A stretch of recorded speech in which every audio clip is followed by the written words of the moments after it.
Hello, everybody. Welcome to the show. Today, we're going to talk about resiliency, helping our children increase their resiliency in their life so they can be successful. You might notice I don't have a guest today because this one is kind of in my wheelhouse. I'm going to interview myself today because the focus of the work I do with teenagers and young adults is exactly that, resiliency. I'm a therapist. For those of you that don't know, I'm also a resiliency coach. So you might be asking yourself, why do I focus on only one thing? From my point of view, if we can help kids be resilient, the rest takes care of itself. They will be successful. If they are resiliency and success, as far as I'm concerned, go hand in hand. If we're resilient, we're going to sit down, we're going to do our homework.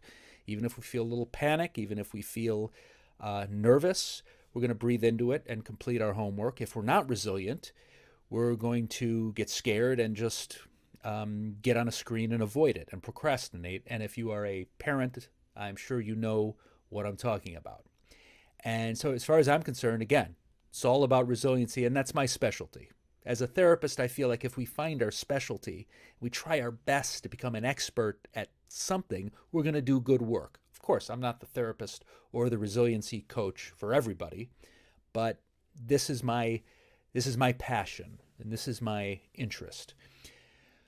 And again, resiliency is an important factor on many levels. So we all know that it's good to be resilient, right? And we often think of the big things when it comes to be resilient. So if you try really, really hard and you fail, you got to get back on that horse. But it's also important to think about all the, what I would call the micro resiliencies we need to get through life. Completing our homework when it feels kind of scary, when it feels kind of intimidating, whether we're doing athletics, whether we're in the drama department, whatever it is, things get a little tough, and we want to be helping our child and hopefully role modeling, which we'll talk about that, role modeling, being psychologically flexible, bouncing back, feeling stressed out, and role modeling the fact that we can get through it without panicking. And I'm doing this episode because my stepsister called me. No, she texted me. We don't call each other anymore, let's be honest. She texted me, and it had a lot of emojis and exclamation points. I could tell she was upset. And she said, talk about resiliency on your podcast, because everybody says that kids are resilient, and that's not necessarily true. And okay, I could see, Andrea, you're clearly role modeling a lot of the emotional flexibility we're talking about here. So let's just bring it down a notch. I'm kidding with you. But the point is, it's a good question. Are kids inherently resilient? I would say yes and no. So definitely no in the fact that we come into this world very emotionally rigid, and that's why we don't have the cognitive ability to be resilient. We cry and we scream, and we don't know how to put our feelings into words. So obviously there's a lack of resiliency to young people. On the flip side of that, kids can often be very resilient and very confident. And so a lot of kids do adjust well and try to do really difficult things and stick with it because it happens to cater to their strengths. And that's something that I think is important to pay attention to when we're parents, as a way of fostering resiliency, is to foster their interests and foster their little individual priorities and their values. And we're going to talk about values. And maybe I'll begin with that. Okay. How do we role model resiliency for our kids? Okay. In two ways.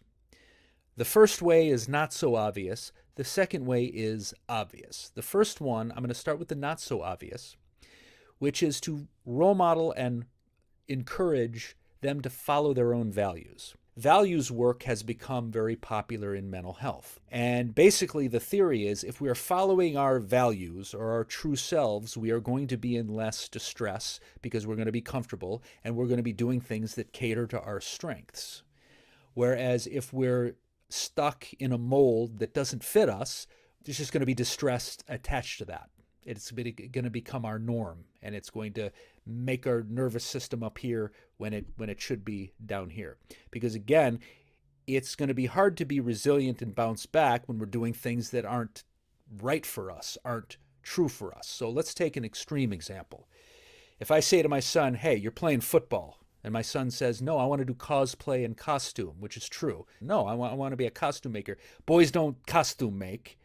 Forget about that. Put away that stupid foam. I have an accent suddenly. Put away that foam and get on the football field. Now my son is just going to be in distress. He is going to be doing something that's not right for him and probably feeling like a failure and all that goes along with that. It's going to be real hard to be resilient if we have children that have no say in who they are and what they're doing, which again is another way of saying following their values. So it can be important for us as parents to look out for those little things, those little quirks that display our children's individuality. And I know it's hard to think of our kids as individuals. We sometimes we want to mold them into what we think is right or who we think they are.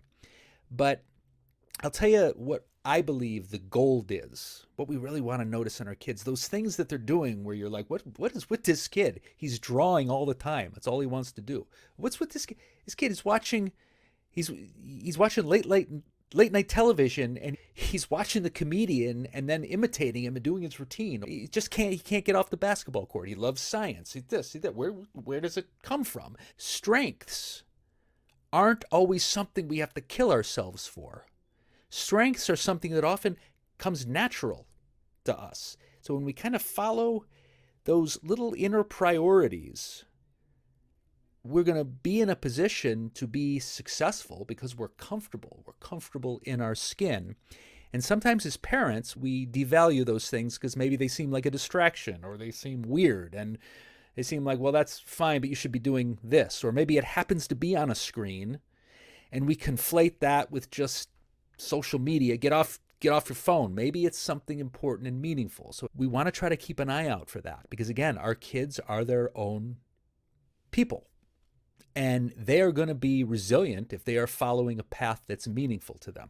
Okay. Secondly, this is the more obvious way that we can role model resiliency, and that is to be emotionally and psychologically flexible, to show them that it's okay to have uncomfortable emotions because you are able to work your way through them. So it has to do with our own awareness of our own anxiety. And this is the tough one for all of us.